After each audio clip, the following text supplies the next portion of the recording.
l'étape où on est, l'opposition doit éviter de tirer sur les autres partis d'opposition. Parce qu'il y a un parti qui est au pouvoir qui est concurrent, et il a l'avantage du pouvoir. On doit respecter un minimum qu'on ne fait pas contre l'autre. Et je voudrais d'abord clarifier ce conflit d'intérêts. C'est-à-dire que je suis avec le MSC pour l'instant. Pourquoi? Parce que nous sommes du même côté.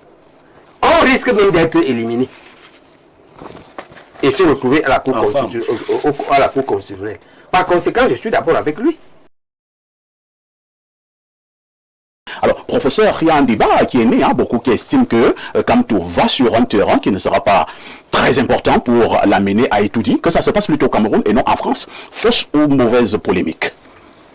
Bon, je vais d'abord dire que, pour répondre à ça, que je veux d'abord rassurer Blaireau et Limbe sur la question précédente où il faut parler dans tous les télés. Non, je suis allé là-bas parce que je voulais aider quelqu'un qui aime comme mon enfant, qui a fait la même école qui a marqué ma vie. La première fois, c'est pour faire un droit de réponse. La deuxième fois, c'est parce que lui m'invite et qu'il me dit que ça va l'aider. Je veux l'aider. Mais maintenant, c'est comme ça qu'on apprend. J'ai découvert que c'est une télévision mafieuse. Maintenant, on va aller au CNC et la lutte va continuer. Jusqu'à la victoire, on va gagner. Ou bien je vais enterrer cette télévision, ou elle va m'enterrer. Sauf si elle accepte la paix. Professeur, vous êtes à ce niveau-là? Moi, je prends l'apaisement. Je prends l'apaisement. Maintenant, je réponds à la question en disant qu'un des UPCistes nous a appris que Chambora dit que la lutte se fait par étapes. À l'étape où on est, l'opposition doit éviter de tirer sur les autres partis d'opposition. Parce qu'il y a un parti qui est au pouvoir qui est concurrent, et il a l'avantage du pouvoir. On doit respecter un minimum qu'on ne fait pas contre l'autre. Et je voudrais d'abord clarifier ce conflit d'intérêts. C'est-à-dire que je suis avec le MSC pour l'instant. Pourquoi? Parce que nous sommes du même côté. On risque même d'être éliminés et se retrouver à la Cour constitutionnelle. Par conséquent, je suis d'abord avec lui. Et je voudrais être pas seulement spécialement avec lui, avec tous les partis d'opposition. C'est-à-dire tout le monde qui n'est pas au pouvoir et qui est candidat. J'appelle ça l'opposition active. Il y a l'opposition passive. Pour une raison ou une autre, ils ne sont pas candidats alors qu'ils sont opposants. Et dans ces conditions, je vais raisonner, mais je voudrais dire que mon raisonnement est biaisé par ça, ce parti pris. Pour dire que, oui, ça se passe au Cameroun, mais il y a énormément de Camerounais qui sont très influencés par la diaspora. Comme je vous ai déjà dit, comment il ne se passe pas. Vous savez que j'ai opéré hier un Américain qui vient avoir un Camerounais américain de Washington DC. Il me donne la chance de l'opérer. Parce qu'il aurait pu rentrer avec sa fracture. D'accord? Il y a une grosse diaspora qui a une influence énorme sur les compatriotes indigènes. Et donc, aller faire un meeting là-bas, il ne faut pas trouver ça idiot. Parce qu'ils vont répercuter. C'est là le problème. Mais maintenant, le MSC n'a pas dit que, je crois qu'il commence par là, ils vont continuer ici. Pourquoi on veut nous amener à tirer dessus? Et qu'est-ce que nous on gagne à moins qu'on soit un parti satellite du parti État au pouvoir? Qu'est-ce qu'on gagne aujourd'hui, logiquement, à combattre le MSC dans son meeting à Paris? Moi, je ne trouve pas cela un problème. Le problème, c'est que le parti État doit nous prouver qu'il est capable de faire cela aussi. Pourquoi c'est important? Mais c'est important parce qu'on sait qu'il est en conflit avec cette diaspora-là, qui lui garde la dame principale ou la première dame. C'est que ce parti veut lui refuser absolument la double ou la multiple nationalité. Voilà leur principal problème de discorde.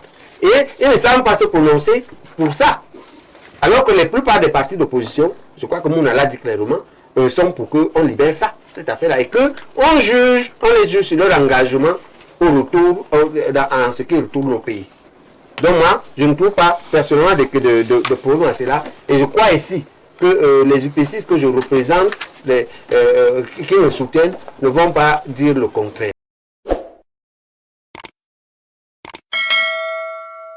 Oui, moi, en préparant l'émission, quelqu'un de la diaspora m'a appelé pour me dire que Blaireau, je sais que quand Tota est énervé, quand il a dit qu'Info TV est une chaîne tribale. Et que tu peux au moins te rattraper ce dimanche. Mais en général, quand tu parles, dis les choses de manière objective. On va influencer ta pensée. Non, il me l'a dit, parce que c'est ça que nous aimons écouter. Et quand j'ai écouté le copaléniste Valère Bessala, il a fait une introduction en posant un problème de principe. Oui. Lui, s'il ne peut pas t'aider à réussir, il se tait. Oui.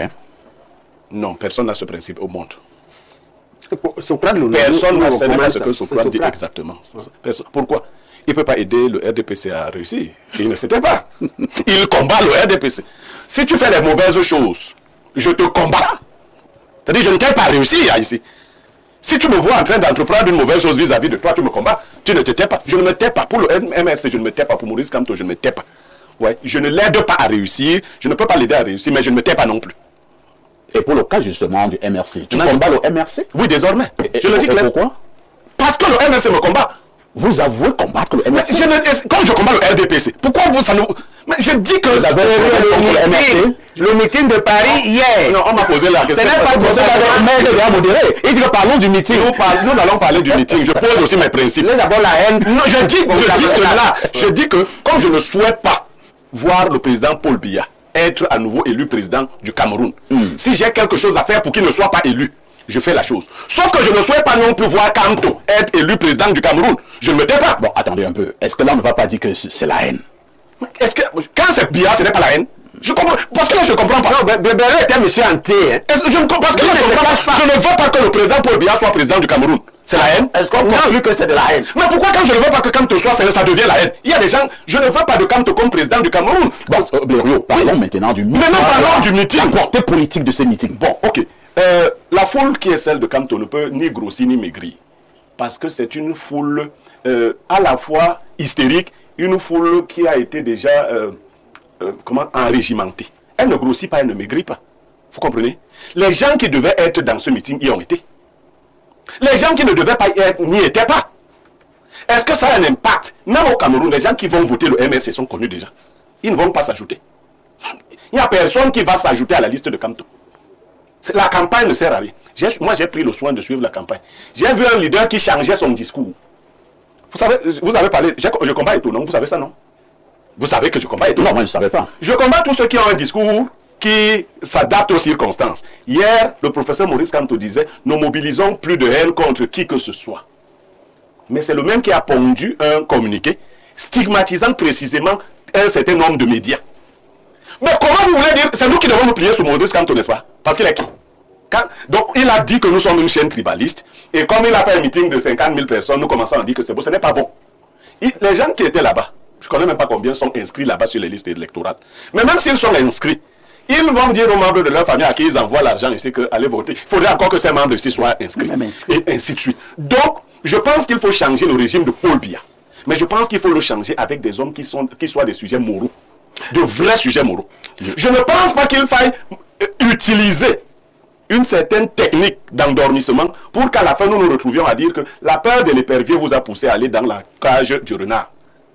J'ai cette peur de l'épervier, Paul Biya étant un poussin. Mais le renard fait pire que l'épervier.